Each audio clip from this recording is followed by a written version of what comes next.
Praise the Lord of the four. My young comfort Yankopon kesi ye. O Yankopon yo ye na na doya nso hoda. Nyame wuso na wo kron wade nyine mu. O Yankopon wo ye kese. Bibie ni wo ebetim de atoto wo ho sansa wo ye nyame prekope. You are God all by yourself. Erade ye hyewe ni onyam se wagye tata de rabo somi foforo maseda kese eye wodia enkanfo no ntontono ye wodia erade ye pagya wudin kronkron no ye ka saje wayeye ye ka saje wonkanfo ye ka saje wontontono wo se na wo fata se de no nyam hye nyina ye de mawo ye da wase bebre enenso nyame kronkron ya ye krado se kasa kire yen wai na ma woni onyam ye kese ewo Yesu Kristo dim ya bompaye.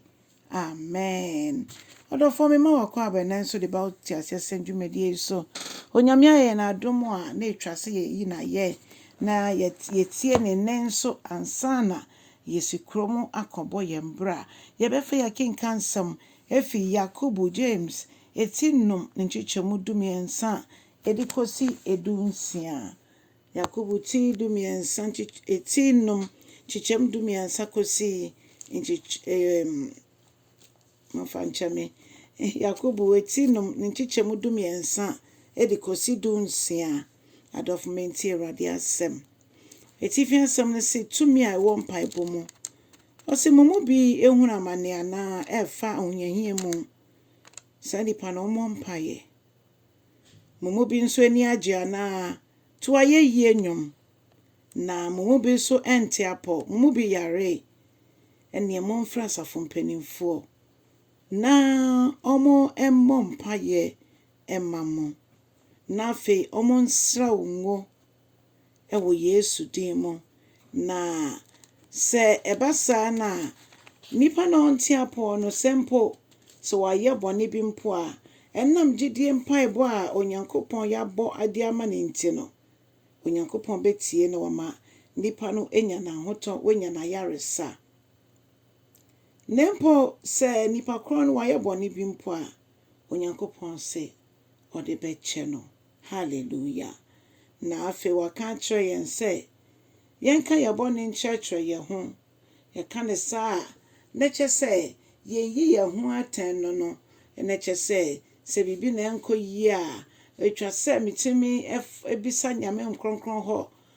nyansa metimi ede aka ho asem enko ye se ede aka yo ne mpapem ne entitimo kunsun ebeba onyame asafo mu na emomo no nyame nkronkron be na adom se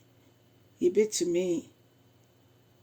akonipa ne nkyɛn ewo kwan a emfa basabasa yemma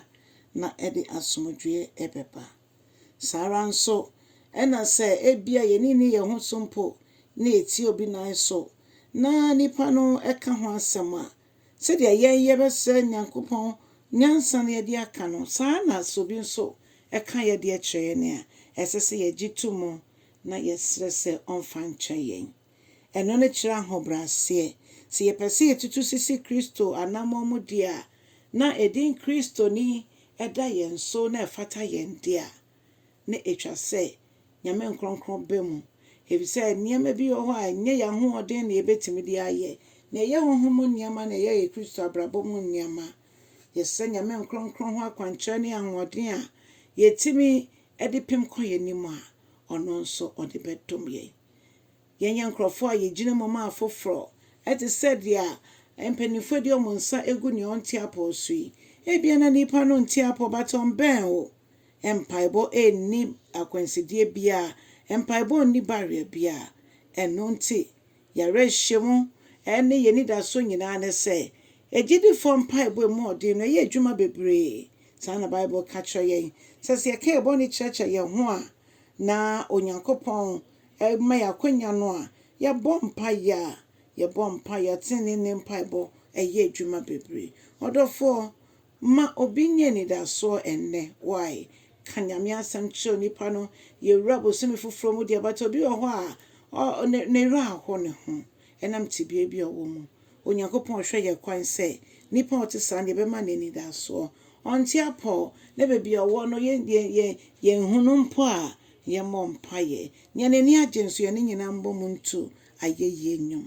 onyankopon nhyira yen no ndombo yen na wanche no sane na ni onyemo ye mu biara ye oyeraba ene nticha asam no na afama obi ani da so fachichi obi re na twe obi adwene gina so se Yesu nko a ene ekwan no nyame nhyira bebre so ye ne sa amen.